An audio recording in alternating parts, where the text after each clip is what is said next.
cold email is dead. That's what I hear everyone saying when I talk to them. I've tried cold email and it doesn't work. And guess what? I actually agree with them. And I run a cold email agency. However, not all cold email is dead. It's just the traditional way that people and companies think about cold email no longer is effective. I'll break down how most companies think about cold email and why it's not getting them any results. And then I'll share how I and my company Otto think about cold email, how it impacts how we run our campaigns and get the results that we do, and share some insights that you can then implement into your own business. So if I could boil down how most companies think about cold email in one simple sentence, it is that they think of cold email as a sales channel and not a marketing channel. That's a pretty high level statement and can mean a lot of different things to certain people. So I'm actually going to break down what that looks like when a company treats cold email like a sales channel versus when they treat it like a marketing channel. First things first, when we look at cold email as a sales channel,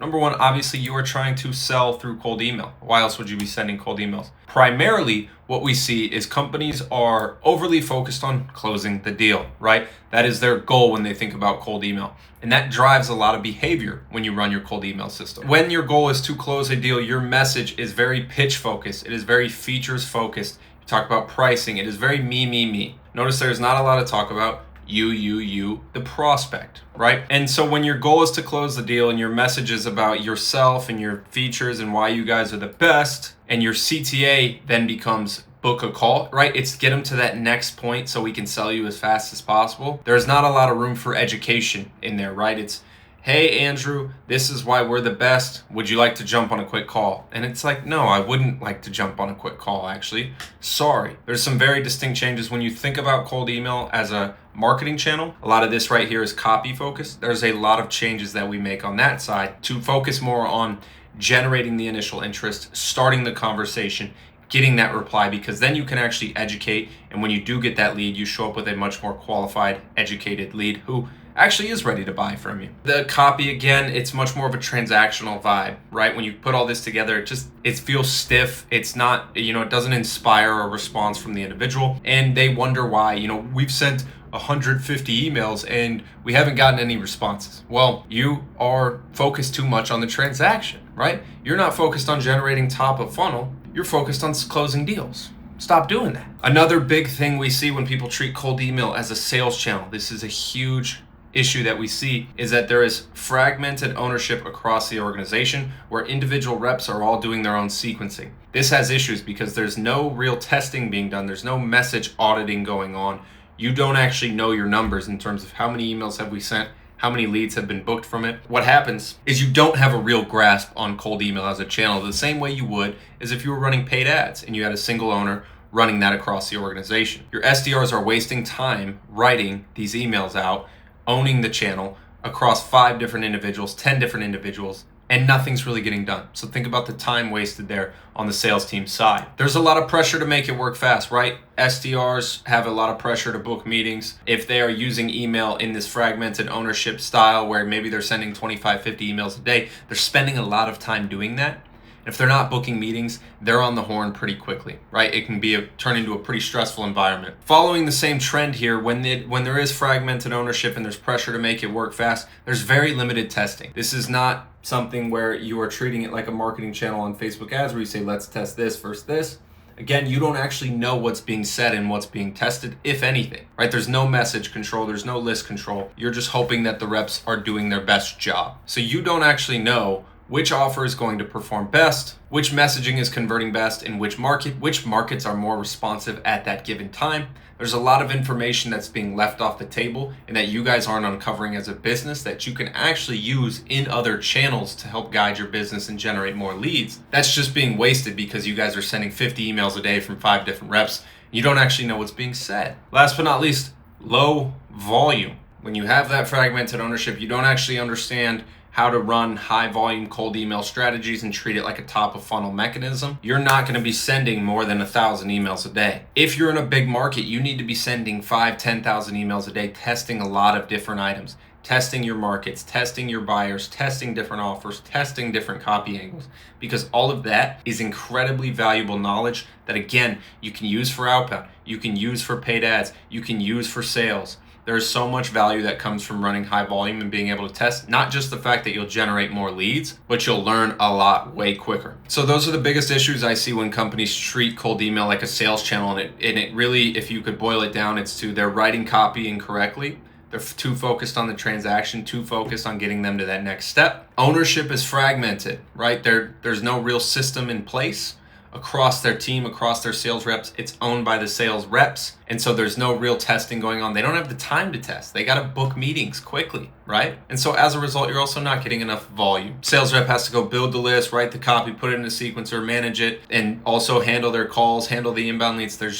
They're not going to run it as effectively as they should. What happens when you treat cold email like a marketing channel? Number one is our goal is to create demand and learn the market. We want to create demand. We do want to generate responses, of course. We want to get them to that next step, but we're not going to force the issue, right? We're going to generate that response with good copy, good offers. We're going to test the market a lot because once we find what works, we can scale it up pretty quickly. Our message is really focused on relevance. We're not trying to be the most personalized, right? I don't care where you went to school. I don't care what we have in common. I care that what I can solve for you is relevant to the pains that you're facing in your business, in your personal life, in your job. And so that is what we focus on in our copy. We focus on you and your world. Our CTAs are very friendly. We are focused on generating that initial response and giving us the opportunity to educate them more. Nothing works better than having great marketing assets that you can share over cold email. If you have a free trial, that's incredible because that gives them an opportunity to educate them in a low risk way. If you have a product-led growth SaaS company,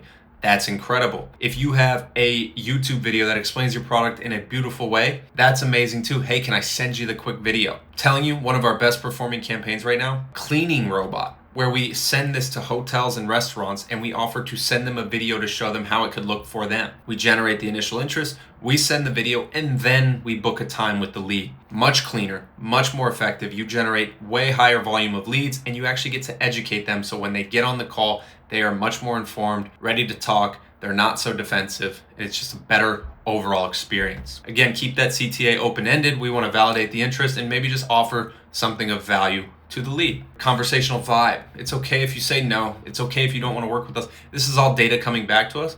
But when you write kind of like a stiff sales rep who's anxious to close that next deal, to get that next person on the horn, you can smell it from your inbox. I promise you that. So we write almost like a founder would write to another founder. Hey, just checking in, just stopping by. Saw you were the founder of Otto. We're helping out a couple other cold email agencies to XYZ. Thought you might be interested. Mind if I send over a quick video showing how we do that? Sure. I just responded to a lead this morning because they offered me 10 free domains. They said, I know you're a cold email agency. You must be sending a lot of emails. Do you want 10 free domains? And I said, yes. This is super important, and this is why we're a full service done for you agency across infrastructure, list building, copywriting, inbox management, is that there's a centralized ownership layer in what we do for our clients. We own the cold email and we funnel the leads to the sales reps. This allows us to have full control over the system, to test messaging, offers, and angles with high volume. And this frees up an insane amount of time for sales reps and AEs to actually go focus on the account-based marketing that they should be doing in the first place. They can go deeper on the leads that they are talking to, do better research, and have better conversations,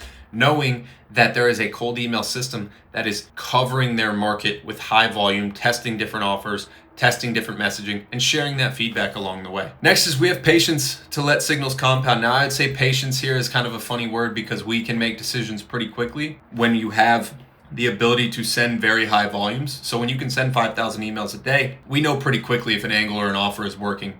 Right. What we do have is patience in that we're going to find a campaign that works. Give us, if it takes 8 campaigns, if it takes 12 campaigns, we will continue to iterate on your market segment, your copy, your offer until we find something that works. We have the ability to do that quickly because we own everything in-house. We own our list building, we own the copywriting, and we have the data coming in very quickly. We know our infrastructure is clean, so we know we should be generating a certain amount of replies and a certain amount of positive replies. And if we're not hitting that, we will continue to iterate. In the same tone, continuous testing and iteration, right? We'll test 10 to 12 campaigns over the course of a 90-day sprint with our clients. And there are a fair amount of times where we will find those initial 1 to 3 campaigns are just ripping. Now, we want to jam as much volume as we can through campaigns that are ripping, right? At the end of the day, if we find something that hits, We want to book as many leads and generate as many meetings as we possibly can for your business. But we are always going to have some layer of volume that allows us to test. We want to test different offers. We want to be able to test new ideas in the business to understand where there's signal and where there isn't. When you treat cold email like a marketing channel,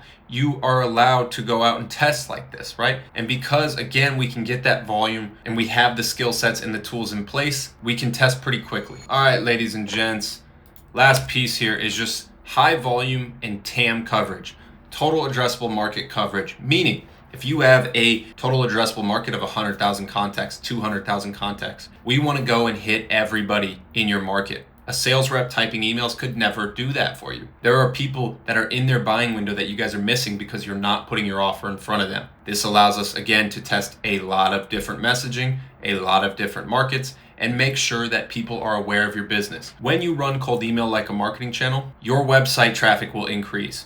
Your paid ads will improve. Your Google search ads will improve. The performance across your channels will improve. You will generate more inbound leads. Almost all of our clients see inbound leads coming in from the website, and when we attribute it back, we sent them an email that same day or that same week. So I say that to say when you combine a thoughtful, relevant message with a highly qualified list and you know how to land in the inbox, you are essentially creating a private ad network through cold email where you can put your offer in a relevant, thoughtful way across everybody in your market. And people respond positively to that. They don't view you as a scammer or a spammer. They view you as a legit company who's putting an offer in front of them like you should. Getting that volume, having the infrastructure to allow you to do that, writing thoughtful, relevant, non-pushy messaging, focusing on education rather than transaction, and being able to test and iterate quickly is what allows us to build long-standing, consistent, predictable cold email systems that run like a marketing channel, not a sales channel. We want to keep that sales team eating, right? We want to keep them hungry and we want to keep them eating. Our job is to put them in front of educated leads so that they can then go close the deal. Allow them to free up time